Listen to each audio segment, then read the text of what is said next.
নমস্কার, শিলিগুড়ি এক্সপ্রেসে আপনাদের সকলকে স্বাগত। আমি ঋতু। শিলিগুড়ির ডাবগ্রাম ফুলবাড়ি বিধানসভা এলাকায় দুষ্কৃতী রাজ। পুষ্পা গ্রুপ ও মুখিয়া গ্রুপের দাপটে অতিষ্ঠ এলাকার মানুষ। অভিযোগে আগ্নেয়াস্ত্র নিয়ে এলাকার ত্রাস সৃষ্টি করছে দুষ্কৃতীরা। গতকাল ডাবগ্রাম ফুলবাড়ির ঠাকুরনগরে মাফিয়াদের হামলায় জখম হন বেশ কয়েকজন।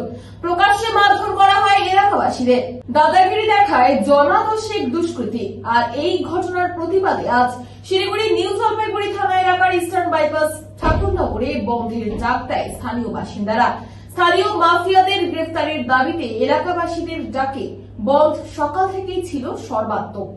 শিলিগুড়ির নিউ জলপাইগুড়ি থানা এলাকার পুষ্পা ও মুখিয়া গ্রুপের প্রত্যেককে গ্রেফতারের দাবিতে সরব স্থানীয়রা। অভিযোগ, গতকাল দুপুরে এই মুখিয়া গ্রুপের ও পুষ্পা গ্রুপের জন্য 10 দুষ্কৃতী স্থানীয় বাসিন্দাদের বাড়িঘর ভাঙচুর করে এবং এলাকার মানুষজনকে ব্যাপক মারধর করে। অভিযোগ, তাদের কাছে ছিল আগ্নেয়াস্ত্র। এলাকার জমি মাফিয়ার রাজ্যের মূল চক্র এই মুখিয়া গ্রুপ বলেই অভিযোগ। গতকাল বিকেলে অশান্তির পর থেকে নিউ জলপাইগুড়ি থানায় পুলিশ গ্রেফতার করতে পারেনি কোনো দুষ্কৃতীকে। আর এই অভিযোগে আজ সকালে ঠাকুরনগরে ইস্টার্ন বাইপাস অবরোধ করেন স্থানীয় বাসিন্দারা। ভাঙচুর করা হয় অভিযুক্তদের দোকানপাট।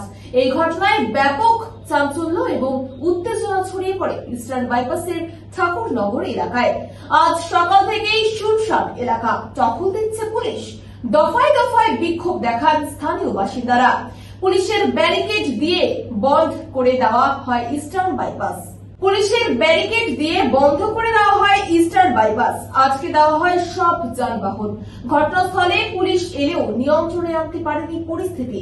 এরপর ঘটনাস্থলে আসেন নিউ জলপাইগুড়ি থানার আইসি এবং এসিপি। অবস্থার নিয়ন্ত্রণের বাইরে চলে যায়। খবর যায় শিলিগুড়ির মেয়র তথা ডাবগ্রাম ফুলবাড়ির প্রাক্তন বিধায়ক গৌতম দেবের কাছে। ঘটনাস্থলে অসুস্থ অবস্থায় ছুটে আসেন মেয়র গৌতম দেব। কথা বলেন স্থানীয় বাসিন্দাদের সাথে। ডিজির সাথে কথা বলবেন তিনি বলে জানান। কোন মাফিয়া রাজ চলবে না বলে সাফ জানিয়ে দেন গৌতম দেব। প্রতিটি মাফিয়া গ্রুপকেই পুলিশ গ্রেফতার করবে বলে জানায় গৌতম দেব। এরপর পরিস্থিতি নিয়ন্ত্রণে আসে, তবে এখনো চলছে বন্ধ। রয়েছে পুলিশ পিকেট। বাকি 10 জন দুষ্কৃতীর খোঁজে চলছে তল্লাশি। নিউ জলপাইগুড়ি থানার পুলিশ 6 জন দুষ্কৃতীকে গ্রেফতার করে আজ জলপাইগুড়ি আদালতে পাঠাচ্ছে।